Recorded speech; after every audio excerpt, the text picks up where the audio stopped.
estamos iniciando un nuevo video, el 11º de Trinchera por la Liberación Nacional. Hoy es sábado 28 de octubre. En los últimos videos hemos venido desarrollando, exponiendo algunas cuestiones fundamentales que consideramos propias del pensamiento peronista en el plano internacional, referidos al plano internacional. No es una crónica de sucesos, sino que son momentos especiales, momentos bisagra, momentos que tienen contenidos muy particulares y que una vez que se los acepta o se desarrollan a partir de ellos una serie de connotaciones que cada uno deberá hacer. Entonces, insisto en que el peronismo tiene orígenes previos a Yalta. Esto es fundamental, porque Yalta no es solamente la Organización de las Naciones Unidas, es una división del mundo que antes no existía. Y nosotros guardamos memoria de otras épocas. Entonces, fui exponiendo algunos temas que tienen que ver con Vera Zasulich, con el marxismo, con el Carlos Marx de 1881, con la formación de la URSS, con Stalin. Stalin no es una anomalía, es la consecuencia de una serie de errores que parten de Lenin y que continúan con Trotsky, etc., hasta llegar a Stalin. O sea, ¿por qué todavía tenemos como un lastre la herencia de Stalin? ¿Y por qué a la derecha le llamamos facho? Y bueno, porque es parte de una herencia que no somos capaces de remover, porque Yalta impuso un pensamiento al mundo, y el problema es que el peronismo es anterior. El peronismo y quizá algún otro movimiento de liberación.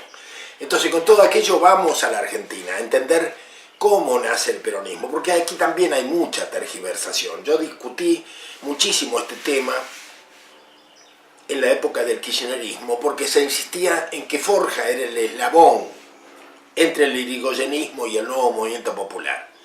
Y yo dije que no, más allá de todos los méritos de Forja, lo que se trataba era de resaltar un eslabón que era partidocrático, porque era la fuerza de orientación radical de la joven Argentina. O sea, incluso hasta el año 40, que es la crisis de Forja. Forja nace en el 35, del 35 al 40 había que ser afiliado radical para ser de Forja.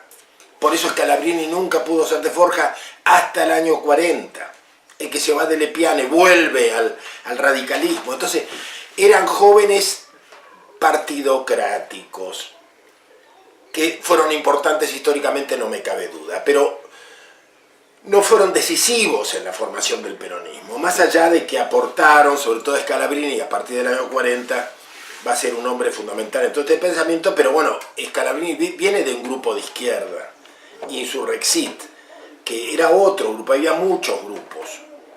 Es más, había en la Argentina algo, y tiene que ver con el anterior video, hubo una cosa que se llamó el Frente Negro, que eran los nacionalsocialistas de izquierda, los anti-Hitler. El lugar donde el Frente Negro tuvo más gente, 30.000 afiliados tuvo en la Argentina, en todo el mundo, fue la organización más importante. ¿Cuánto habrán aportado? No lo sé. Pero era parte de una Argentina de los años 40. El Frente Negro estaba dirigido por los hermanos Roen. Uno había sido asesinado por Hitler, el otro logró salir. Y se convirtió en la cabeza de la oposición a Hitler desde un nacionalsocialismo de izquierda. Es decir, aquí en este panorama que va a impulsar, motivar la revolución del 43, recordemos, en diciembre del 43 además hay un golpe, el golpe de Villarroel en Bolivia. Empiezan a darse en simultaneidad golpes nacionalistas desde el ejército. Hay un hecho muy importante en la Argentina, y que para mí sí es un antecedente del peronismo, que es la Alianza Libertadora Nacionalista, dirigida por Queraltó. Entonces son miles de jóvenes que impulsan, que combaten en la calle contra los aliadófilos, que tienen una presencia constante, que además entregan mucha sangre, porque hay muchos muertos, muchos heridos. Recordemos el 17 de octubre a Darwin Passaponti, que lo matan frente a Crítica en la Avenida de Mayo, cuando termina la concentración del 17 de octubre, cuando la gente se marcha, un grupo de pistoleros desde dentro del diario balean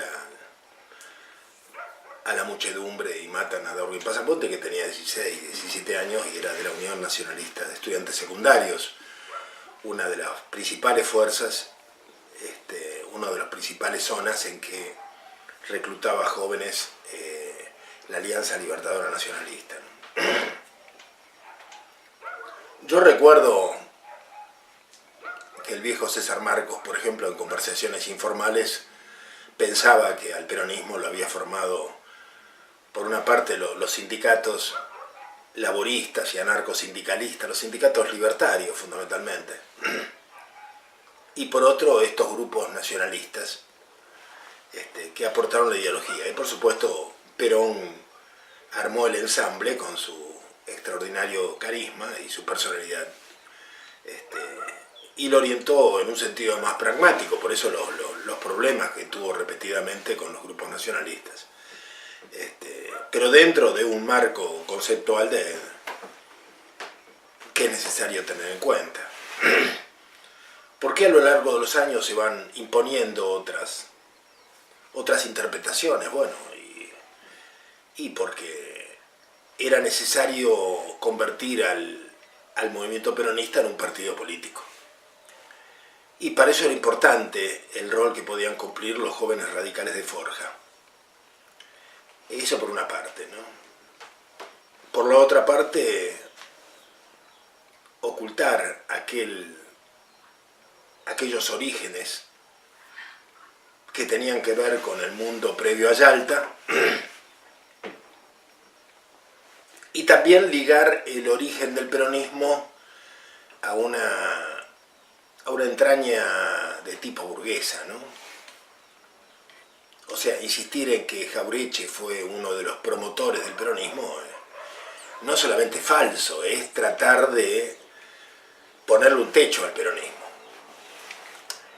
Al margen de que mucha gente hoy no lo tenga claro esto y no tenga malas intenciones cuando imagina un rol de eslabón cumplido por Arturo Jauretche, bueno, Arturo Jauretche fue un gran pensador nacional, un extraordinario pensador nacional, pero siempre fue el ala más moderada del peronismo, o el ala más burguesa.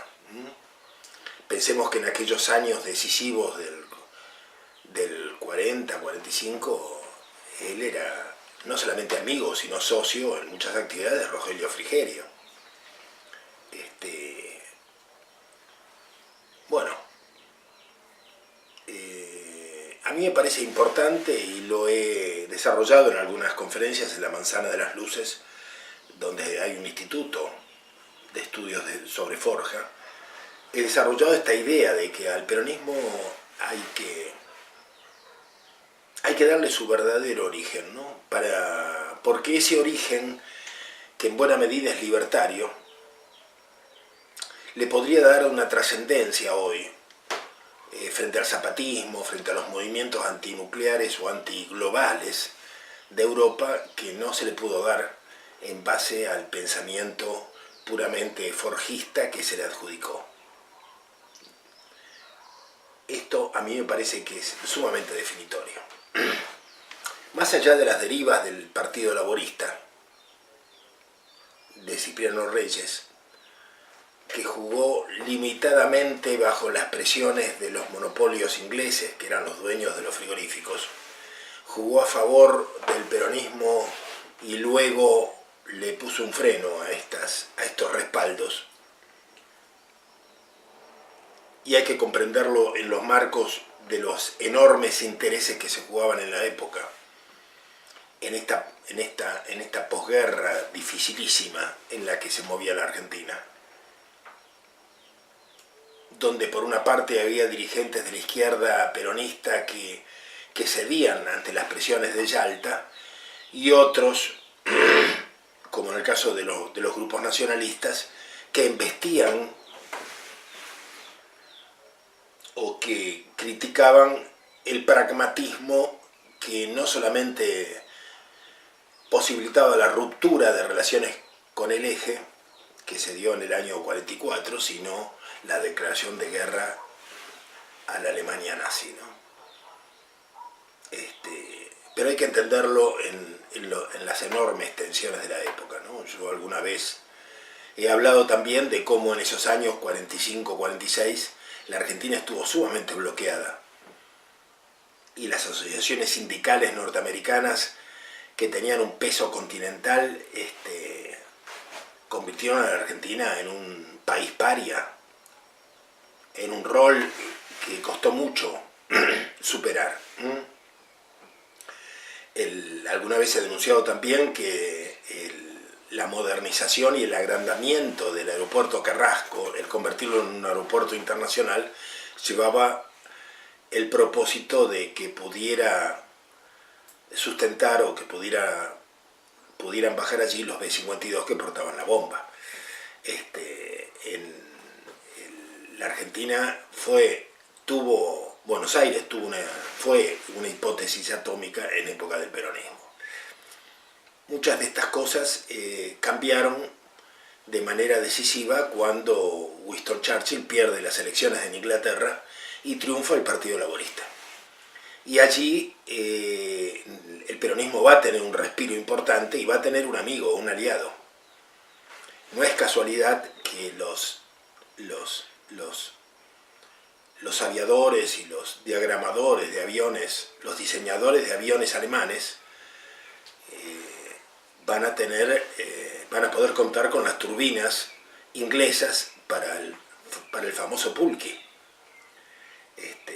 Según los investigadores, de todo el reparto de técnicos y prisioneros de guerra que hubo cuando terminaron las acciones bélicas, donde Estados Unidos y la URSS se llevaron lo principal que podían de la Alemania nazi, la Argentina logró traer más de 1.300 científicos y unos 350 aviadores y diseñadores de primer nivel. Ellos constituyeron, entre otras cosas, la aviación argentina, que hoy conocemos y la que le dio durísimos reveses a la flota inglesa durante la Guerra de Malvinas. Pudieron diseñar uno de los aviones más modernos del mundo, de los cazas más rápidos y mejor preparados para el combate, que fueron los Pulky, con turbinas inglesas, gracias a que había cambiado el gobierno inglés y que teníamos un gobierno amigo en el Partido Laborista inglés. Bueno, son detalles que se mencionan poco, pero de todas maneras lo importante es que los orígenes populares del peronismo permiten inscribirlo en una serie de revoluciones nacionales propias de la posguerra que se dan a lo largo de América Latina y en el mundo. Es muy importante esta configuración, porque no solamente permite comprender al peronismo más allá de sus particularismos, sino que nos va a permitir comprender en los años 60 el impacto y los conflictos distintos que va a provocar la Revolución Cubana. O sea, tenemos que entender que hay otro paradigma, más allá de que pudieran haberse entendido o de que no se entendieron, de que los representantes de los diferentes paradigmas tuvieran o no tuviesen conflictos, es importante señalar las diferencias. Y además, bueno, por lo menos en mi criterio, señalar también que el paradigma de la Revolución Cubana ha terminado. No solamente con la muerte del Che y con la invalidez de todo tipo del manual de Regis Debray, Revolución en la Revolución, que demostró ser un fracaso no solamente un fracaso, sino una transgresión de la verdad histórica de lo ocurrido en Cuba, no trasladable, por supuesto, condujo a innumerables derrotas y fracasos a lo largo de América Latina, sino también por el cierre del ciclo de la Revolución Cubana, que llega a un arreglo con los Estados Unidos, en el que estamos ahora, ¿no? En pleno apogeo de la posglobalización, Cuba ha dejado de ser la referencia paradigmática que significaba para una generación, y esa generación ha ido derivando gradualmente del marxismo armado de los años 70, ha ido derivando a un asistencialismo de la pobreza y a un desarrollismo de las convicciones que tiene mucho de aquel leninismo del que hablábamos, aquel leninismo que desconoció los debates entre Vera Sassulich y Carlos Marx del año 1881 y que decide aplicar en un país atrasado y campesino como Rusia los esquemas que Marx había pensado o imaginado para los países centrales y desarrollados de Europa.